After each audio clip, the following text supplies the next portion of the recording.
I discovered the Clerks X DVD, which is, of course, the 10-year anniversary special of the seminal debut work of the film auteur Kevin Smith, when I was maybe 18, about there, right before I enlisted.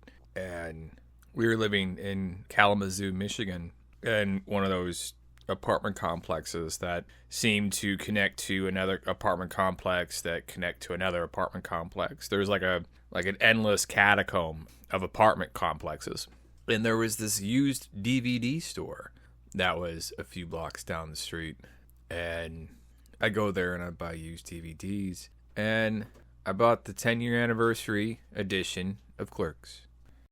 And in the movie Clerks itself, a guy named Dante works at a convenience store, and his best friend Randall works at the video store next door. And it was the trials and tribulations and the sort of day-to-day monotony and drudgery and grind of a minimum wage job where you feel like you're wasting your time somewhere. You feel like you could be doing more, but you don't know what. Because the characters in that movie had friends that went off to college, had friends that went off and did successful things.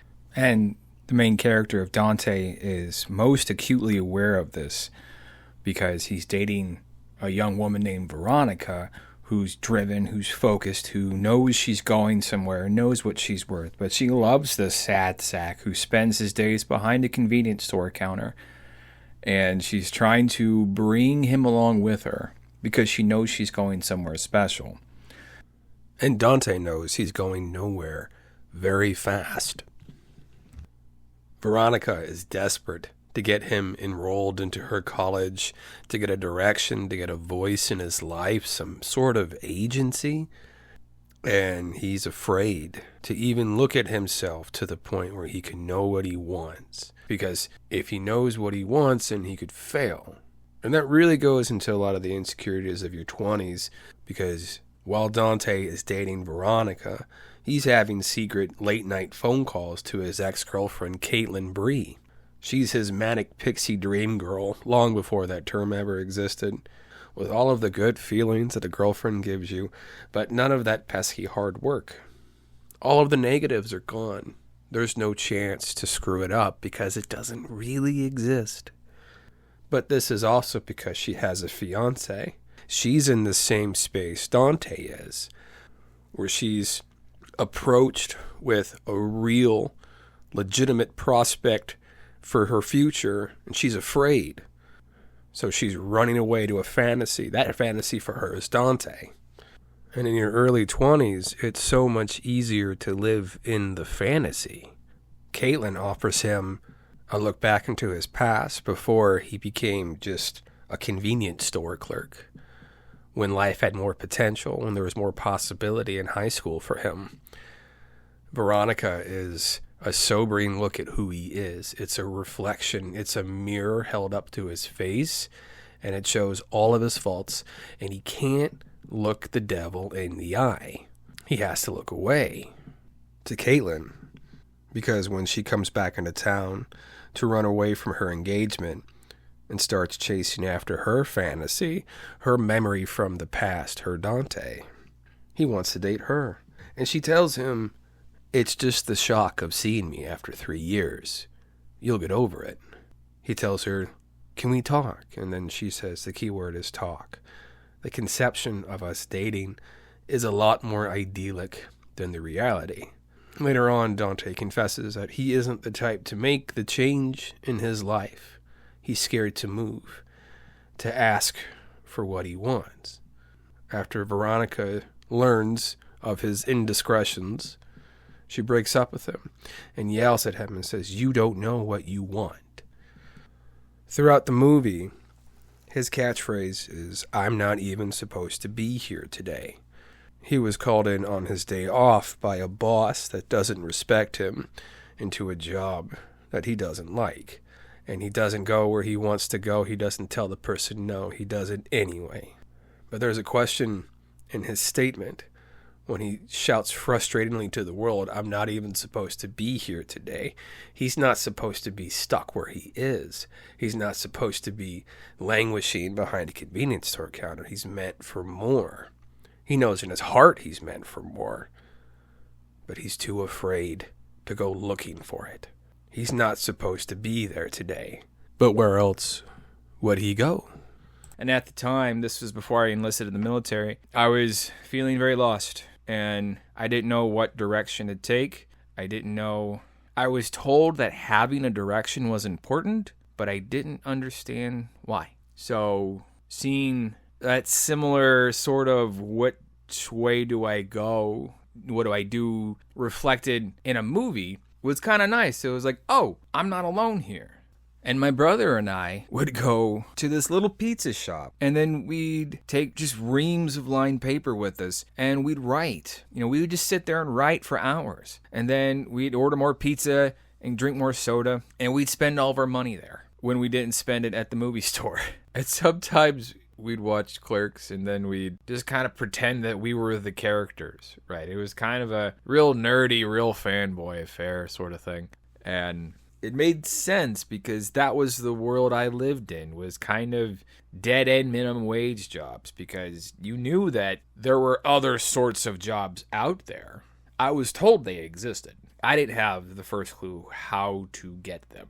And yes, there are these broad institutions like college that sent people on their way up to the middle class. But I wasn't even in a spot where college made sense. I even went to college briefly during this time period for half a semester. Maybe I took one English class at Kalamazoo Valley Community College, and that did not last very long. So, and the behind the scenes of making the movie itself was Kevin Smith decided he wanted to be a filmmaker, and then he made it happen. And he knew it wasn't going to be perfect, but he knew it would be the best he could make it.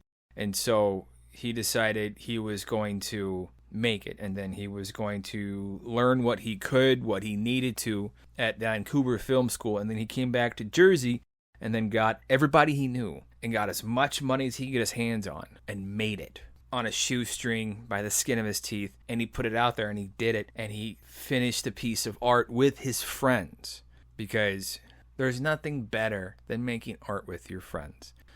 But that will go to influence all of my early work. The prologue to Veterans of the Belron War is just two people talking. It's boy meets girl in spaceport, and they have a conversation for 6 or 8 pages. It's there's no plot there. It was the original story I wrote for that book, and that would be a defining linchpin of my writing style for a lot of my early work. Action scenes I had trouble with, especially early on, but I had spent most of my formative youth studying indie filmmakers that told their stories through intricate prose and very little camera movement and very little action. It's all just character-based drama, people talking. That translated to most of my early work being the sort of thing that if I ever was lucky enough to do a screen or a stage production of things, you could do it with minimal set pieces. You could do it with minimal cost, really. I took a lot of inspiration from Kevin Smith and Shakespeare, to where if you're going to make something, make it to where you can replicate it as cheap as you can. And we haven't done the screenplay adaptation yet, but it's always in the back of my head. And although we're only occasional collaborators now in our 30s, in our early 20s, my brother was one of my first collaborators. It was great working with him on a lot of his early short stories that he did. And he was always so kind to be a beta reader for my early works. He would read things over. He'd give me good feedback. He would say, hey, this doesn't make sense. Hey, this is great. I like this.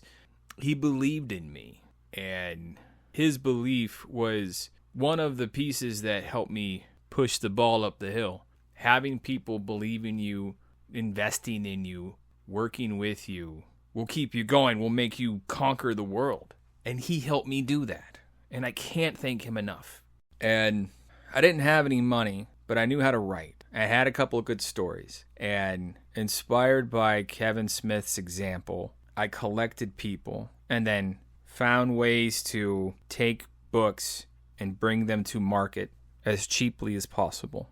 Because if I could keep the costs down to almost nothing, then money didn't have to be an issue if I was creative enough to put the time in, find the talent, build a team, and make the art happen, bring it to market. And then if I'm smart and a little bit lucky, maybe I can make a couple bucks for me and my friends for our trouble. That was the inspiration that Kevin Smith gave me.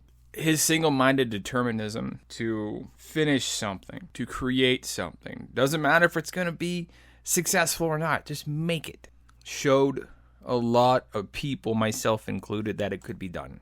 Because I know where I came from, being an internet radio host, publishing books and comics and audiobooks and stuff, that was not in the cards. And where Kevin Smith came from, making a movie wasn't in the cards. But through sheer blind ambition and naive optimism, he figured it out. He said, you know what? I can do fucking anything. And I saw that. And I'm like, oh my God, maybe I can do anything. Turns out I can. And myself and probably hundreds of thousands of other creative people over 30 years owe a lot to that man, just as an inspiration. And I'm so thankful